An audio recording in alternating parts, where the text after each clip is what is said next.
Hello all, I hope you are well in these extraordinarily strange times and keeping very safe. Welcome to the Fintech Finance Virtual Arena where we're hosting you today. Today we're going to be discussing fintech events and what the future of fintech events hold and also why they're important, if they're important. Joining me today I have Lisa Moyle from VC Innovations. How are you doing today, Lisa? I'm very well, Ali. Thank you. How's London? London is good within, as long as you're talking about the 1 mile radius, from where I live, it looks fine. So we're down in Kent over here, so yeah, plenty of woodland.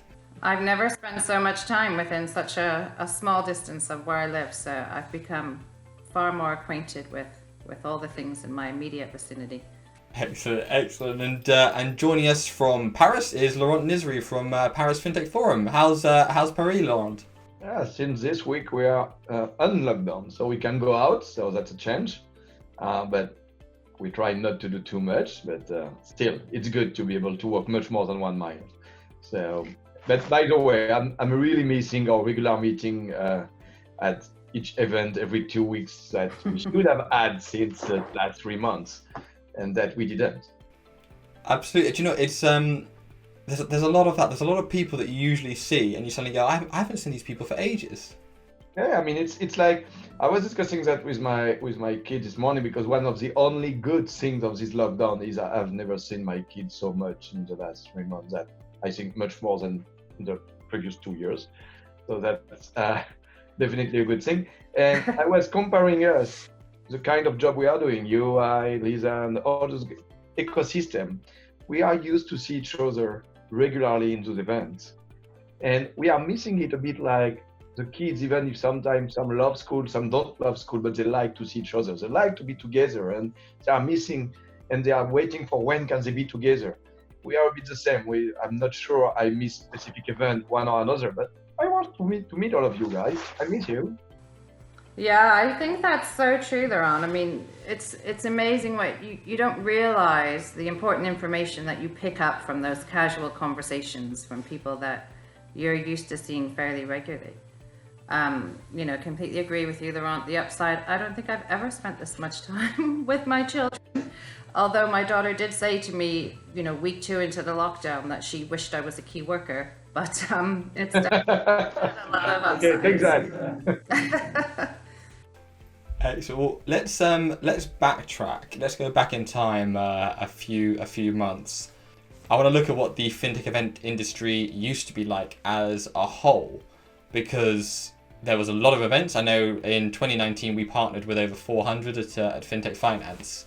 So, as an industry as a whole, how would you describe it? Is it saturated? Is it boring? Is it useful? Obviously, you both had events last year, and I know that there have been various deals signed on the ground at and announced at your events. So, how would you describe the industry as a whole in the before times? Ladies first. Yeah, I mean, I think, Ali, they're all of the things that you described. They're of varying quality and varying usefulness depending on what your goals are and what you want to get out of them. I think the industry as a whole is constantly changing. You have to continue to innovate to keep up, to keep people interested, to keep people engaged. Ultimately, the way that we view the events that we participate in, that we curate, that we support on, is ultimately you want to drive, yes, education, but there are real business outcomes that people need to take away from that. Otherwise, they'll be with you for a short time and they won't come back.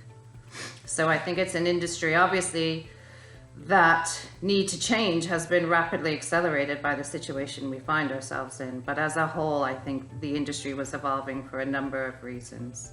So it depends if we speak of the industry of fintech or of the events. Yeah. If we speak of I think your question was about the events. Exactly, of the events. So, I think our event industry in fintech is a bit like if you take tennis game. You have thousands of tournaments everywhere, every day, in every country. Then you have the national tournaments, and then you have the international tournaments, a few of them. It's like a pyramid. Everyone, in fact, I'm not a tennis player, so I only know the four big one of the world. You know, you have one in the States, one in UK, one in France, and so on. So you know the big one.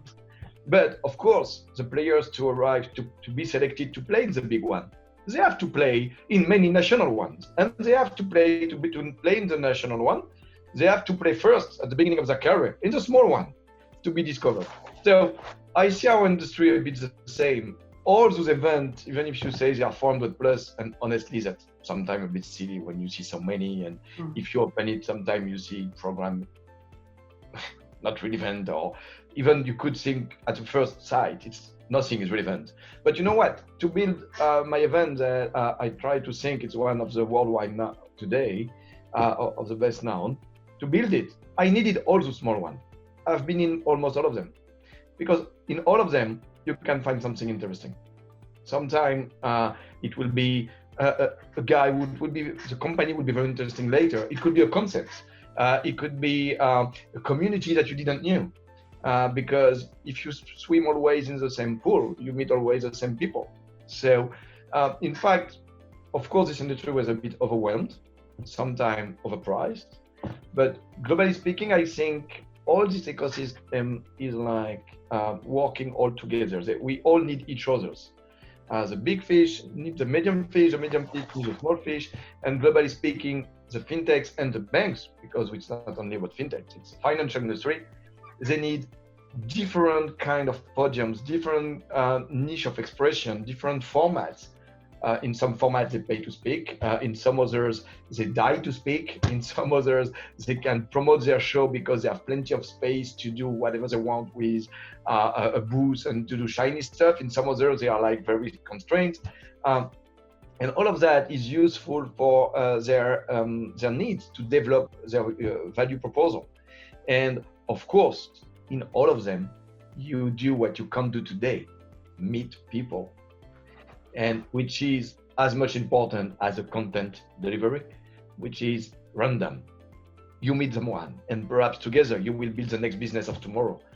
You can't know it until you bump in the guy or in the woman without knowing it, just discussing, oh, you are here, let's chat over a beer, and perhaps we'll build the next fintech or the next business or a media together or whatever.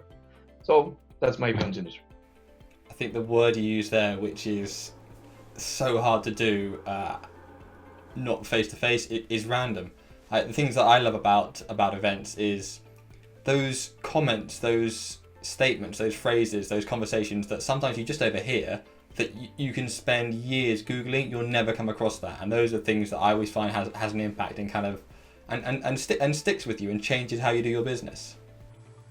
Yeah, absolutely. I mean, I think there's a serendipity that comes from, the conversation that Laurent mentioned that you might have over a beer, or even for me, when I attend events, we tend to gravitate towards that content that we think is relevant to us. And, if I'm writing about something, and I think sometimes the best things come from when you go into, a session about which you know nothing, right? So you come away with a new perspective. So that kind of serendipity and that kind of stumbling into things is more challenging to replicate in the virtual world. Well, speaking of the virtual world, fast forward to today.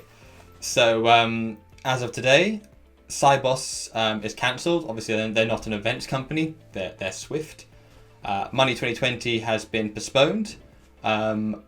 Is this year a write-off for events as a whole?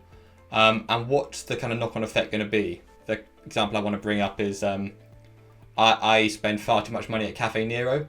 If we all went back to as we are today, I'm not going to be doing that again, because I've realised how much I spend there. So the knock-on effect is I won't be spending as much at Cafe Nero. So what's the thoughts on the rest of this year? So, I mean, I'm happy to jump in there. I don't think it's a write-off in terms of events. I mean, if you think about what businesses need and why they participate in events, it's driven by, some key KPIs, right? So that need doesn't go away. How that need is going to be met is going to be vastly different, for for the foreseeable future. And we don't know how long that is because the situation is evolving, and we don't know what all those unknowns are going to be or when they're going to unfold. But the way that we approach it is that we know that looking at all the events that have been canceled, and not just the events, but that companies that have said their employees can't travel for a certain period of time or need to minimize their contact, or when things do go back to are more open, they need to attend things that are much smaller in scale. So I think virtual will drive things for the time being whilst we are all in relative states of lockdown. But even as that begins to ease, I think the companies that support us, the people that join us at events, will be very cautious on attending physical events above a certain scale. So I think there'll probably be a transition period where we'll see a kind of blend of the virtual and the physical. And then in the future, I think humans are social creatures.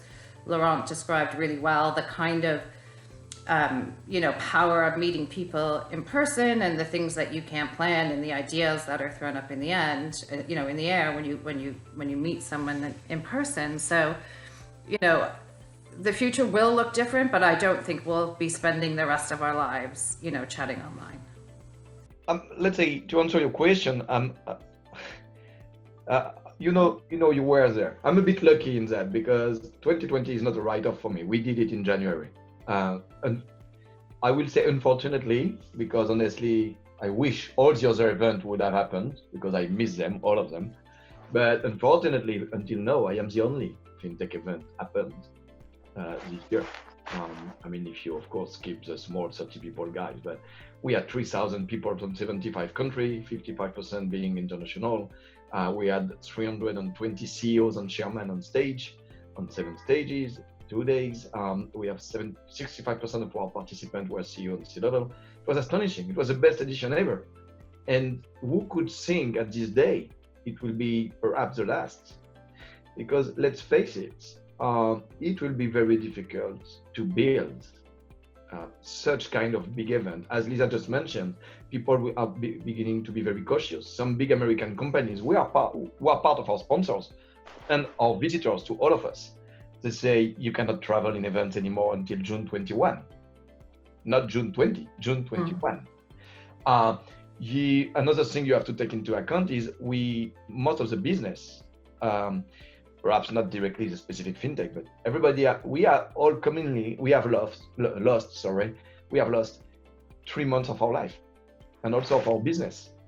So we will need to focus. Perhaps the first priority won't be, hey, go and spend 3 days in Amsterdam or 3 days in Paris or 3 days in whatever.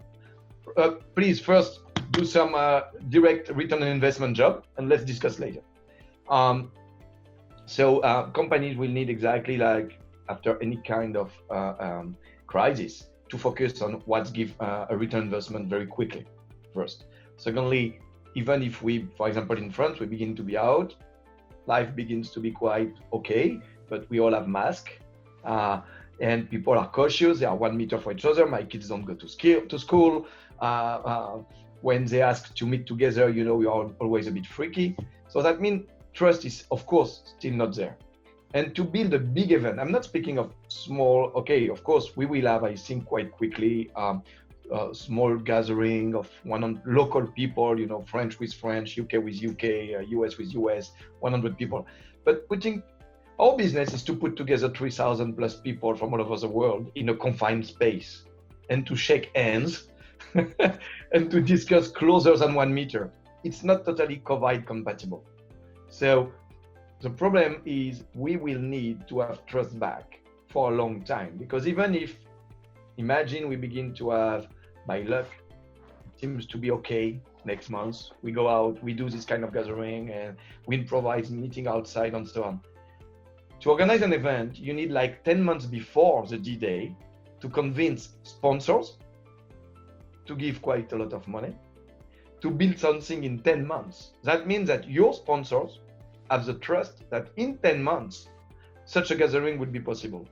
So as long as those big guys won't be convinced that the risk is low enough, either you bear the full risk, meaning you sign a paper that if we have, again, the virus, whatever, we give back the money. So you take the full risk, either you don't find the money. And also another thing that will be difficult to anticipate the event of 2021 is that I think the behavior of the ticket holder will change.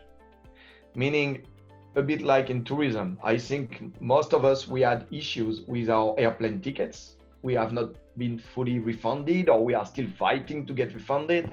And because, it was such a big mess that they can't find all this money. Also, some events, they did cancel without being so nice with the sponsors and the attendees. Some of them didn't refund. Some of them are still discussing, arguing. So I think being sponsors or attendees before buying a ticket, they will this time wait a bit. They will look much more carefully to the refund condition, and also perhaps just say, okay, let's wait the last minute, we'll see.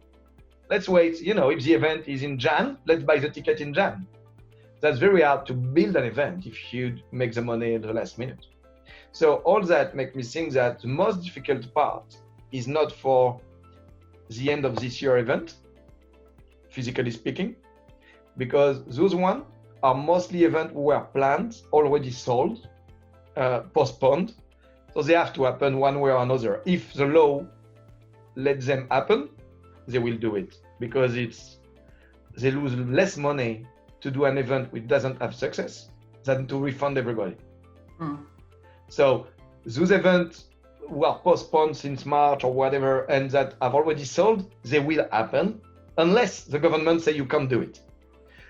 Will they be a success? That's another question. Will you travel, Ali, in US in October? I wish I will do it. Honestly, when I said that to my wife, she said, you don't come back. So I'm not sure I will be able to do it. We have families, we have also our own fears. So that will be, but they will happen.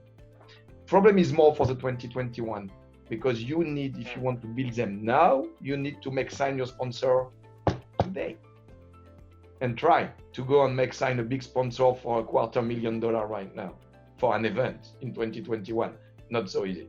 So first thing is that. And to come back to what Lisa said and what we are doing right now, which is virtual events, okay, honestly, not the same taste. Okay, it's like a beer without alcohol. Yeah, there's a lot of events that seem to be, right, this is now going, this event was going to be physical, it's now going virtual. Some have had some interesting levels of success. I was a big fan of the Temenos Online. They did their community forum, and they basically did an online version when it was going to happen, and they had a phenomenal little gamified thing, which you get points for every session you watch or comments that you leave. But I think it was a little bit too successful because it broke about halfway through because there was too many points being added. But it's the problem again is square peg and a round hole. But I also think, Ali, there's a difference between, out of necessity, taking something that was planned as a physical event and simply putting it online. So you got to do a plug, Lisa. You got to do a plug. I'm gonna do a plug. I'm gonna do a plug. So when we built FTT Virtual Spring, it was built, with the idea that it would be virtual. We weren't shifting something, we were creating something. So you have to think about that, the way that people behave online, the way they consume content, create that ability to interact. For me, it will never replace the physical, but you can come pretty close. And I think when you're designing with that in mind, it's like in the old days of the internet, companies would simply take stuff that they had in front of them and put it online, right? And it took a long time for them to develop that mindset that they were not just delivering something over a different channel, but needed to modify, create, and think about the way that stuff would be consumed online. So, that's how I think about the way that some of the events that we've seen have gone virtual. I 300% agree with Lisa. I would have taken exactly the same example because I come from the consulting world, and I fully agree with you, and it still happens. I mean, when people go to mobile internet, they sometimes try just to copycat what they do on the classical internet, which is not the same interaction.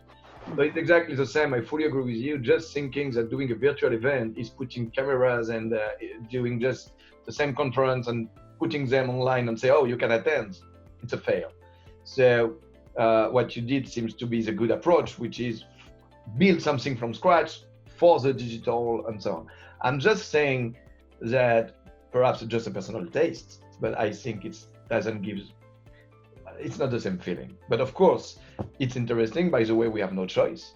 And the brands, the banks, the fintechs, they will need territories to express themselves. So of course, that will happen, that will be needed. But we have to keep in mind in the event industry that reshuffles the cards a lot. First, what was a very high barrier in the past. You know that, Ali, because for example, you come to my event every year and you say, how do you manage to have those guys on stage? Okay, you don't find other event, even the big one we know all of us, but with 300 CEOs like that on stage, that doesn't happen. But that was a barrier I managed, for example, to build. Many events, their talent is to bring those guys at the same place for the same moment for their community. There is no barrier to do a webinar with the big names, very easy. Honestly, we are numerous people with a good agenda, a good Rolodex, and we can make a few calls and do a very nice webinar with big names. So that's not anymore a difficulty.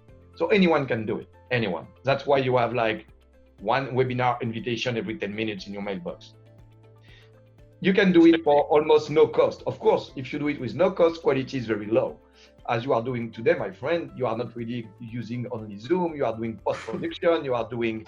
Don't give the secrets away. Don't give the secrets away. No, but I mean, you are really investing. You are not just trying to do the low-cost stuff. You are doing your job with passion, with team, with investment, and it's not free to do something correct. Well, that's kind of actually brings me on to my next point that I wanted to touch on. I mean, we've seen weirdly a bit of a spike in demand for printed products because you can get them to people, and it's a way to physically get something there. So looking at the future, one thing I have discovered about a lot of virtual events is one of the things I love about attending both of your events is you have people from literally all over the world. Probably a little bit inappropriate in today's climate to get people from all corners of the world together, but you can 100% do that digitally. And I think, does this move this year towards a lot of video chat, a lot of Zoom, a lot of virtual events, a lot of webinars, does that lead to a smaller world? I.e., if you're a company in New Zealand, do you suddenly find yourself, hey, it's a lot easier for me to work with a company in the UK because it's exactly the same communication as a company in Australia at the moment? Yeah, I mean, I think, some of what's happened now is an acceleration of what was the direction of travel, right? So when you think about people remote working, as we all are now, there was a trend towards that kind of flexible working. Nobody ever imagined it would happen to so many people in such a short period of time. So it just makes things seem that, we used to think would be complicated and need lots of planning and stuff, that can happen. I mean, that kind of connection doesn't have to be within a physical space, as much as we all like the physical events. I think, yes, with a virtual event, you can bring people from all over the world. We know, from the way that people participate in our events and people who sponsor, that they aren't open, to entire departments within a business. They may send a few people to attend and the rest, just won't get budget to attend. So now they actually have access to attending a virtual event and access to that information, at much kind of different levels within an organization. So it really opens up that world of information even more, the world of information that we gather at events. And quite frankly, for that reason, we were, had it in our own strategy and our own thinking that we would move towards this more blended models. And there's a number of reasons for that. I mean, obviously the virus is one, but there are other kind of driving reasons around kind of companies wanting their employees to decrease the amount of plane travel every year, obviously for environmental reasons. So I think, there's lots of different drivers that are coming together.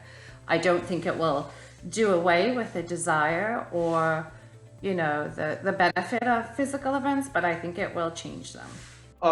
I would go in your direction, Lisa, saying that, in fact, this crisis, it just accelerating things that were already ongoing. Yeah. I mean, for example, this year, we had many times a discussion with our partners of, the image of such a big forum in the same year where we speak so much of, green, ecology, not traveling, carbon. You had protesters, didn't you? Yeah, it's a very small one. It was not really small. But that's not really the big problem, the protesters, but it's a reality. I mean, we are all trying to do the best for the planet. So it's not really, of course, we have arguments. We could say that in 2 days in an event like us or yours, Lisa, or others, you spare 3 months of traveling because you meet all the people at the same place. Of course, we can use this kind of arguments, but it's true that we had already this kind of trends. Also the trends you mentioned, which is people want to work with more and more countries and not everybody can travel. So, or at the end you have so big fairs that when it's too big, you don't really meet someone. So, of course, the digital version could allow you, theoretically speaking, to accelerate that and to work more easily between a New Zealand company and the French company, of course. But I will take back at the beginning of the discussion, we are social beings, and it depends for how long you expect this new behavior to last. If you think that no, everybody will take into account that gathering is potentially dangerous, costly, bad for ecology, and so on, so that such events like ours are definitely dead, or at least so big and so on. So of course, virtual, we will have to find a way to do that.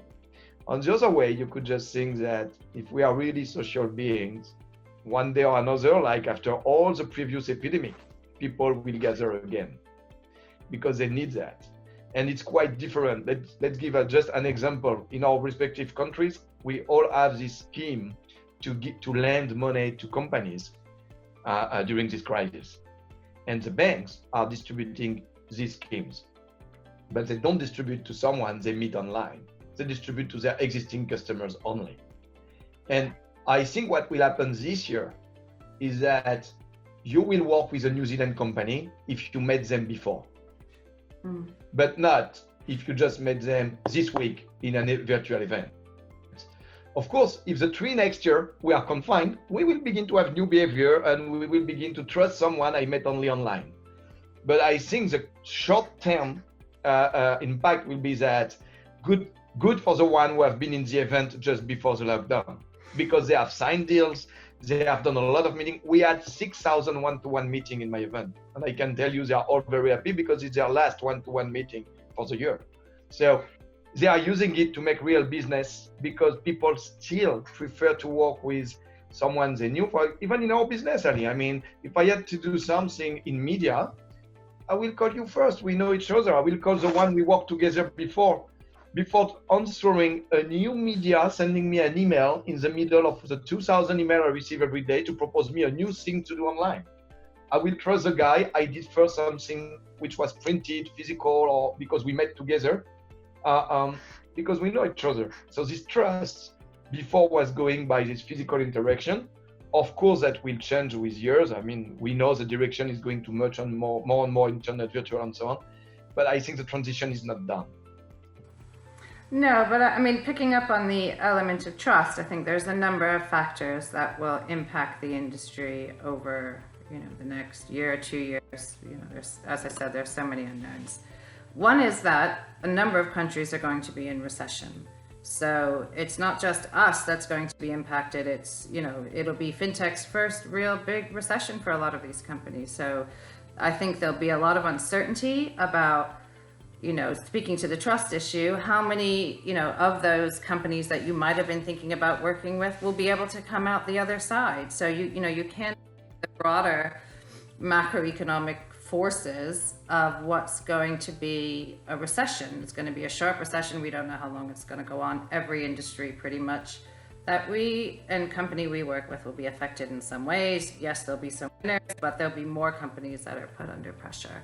So I think that is a big thing in terms of, are you able to build up trust? In a digital world, I think, when you're speaking to people the way we're speaking now, you can see each other, you can gather information, you can, really get a good picture of them and their footprint online, I think it is possible to build that kind of trust. But, in the context of a recession and personal anxieties around health, all of those challenges aren't going to disappear overnight.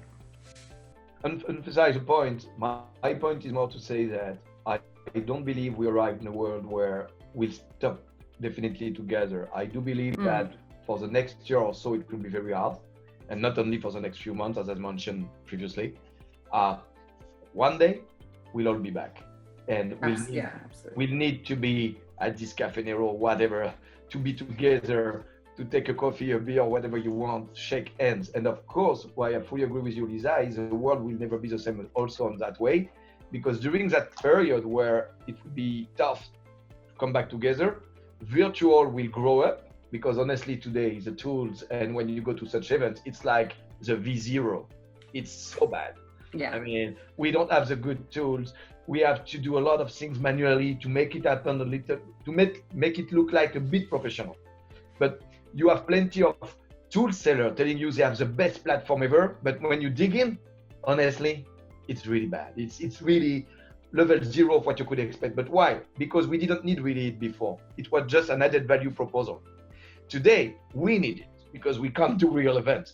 So I think all of us in the event industry will give plenty of new ideas to those guys who try to sell tools that we never really used correctly, so we never improved the market. So perhaps in 1 year from now, the tools to make real good event online, not only video casting, but to make happen this kind of hazard, this kind of you meet people, the real networking, the gamification and so on will be much better, much better. And so when we manage to all have real event again, it will be much more on an hybrid model. You will have physical and virtual, like living much more together. That will be a real change when everything goes back. But we need those evolutions. Yeah, I couldn't agree more, Laurent. And I think, as you said, the tools will accelerate in their performance. And, just to say, have a look at FTT Virtual Spring, because, we've thought about all of those elements and what we need from a platform and what we need the platforms to change, right? Because we know from our experience in the industry what our sponsors, delegates, stakeholders, all the participants, we know what they're looking to get. We know the ways in which they're looking to meet and connect, and where you feed that back to the industry that's providing these new platforms, and I think you'll see significant change and improvement. I've got to disagree. I think the tools are there.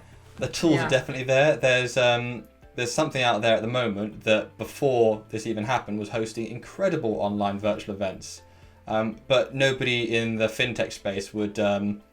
I don't think could apply to the fintech space, and that's Fortnite. Fortnite was hosting incredible virtual events, but that's just it's never you're gonna struggle to get the CEO of Swift to log on to Fortnite to attend, unfortunately. It's amazing you mentioned that because, like everybody during these last 2 months, news flow change every day. One day you are, depressed because you think it's the end of the world. One day after you have plenty of energy to rebuild everything. So one day I was trying to think, okay, what can we do to be a bit different? Because I'm a bit, bored by all those just very static Zoom stuff. So I saw an event which happened in France 1 month ago, which was for virtual reality players. So of course they use virtual reality stuff, and it was very nice. So the guy presented me the solution. It was, like exactly Second Life 15 years ago. Yeah. It's like Back to the Future.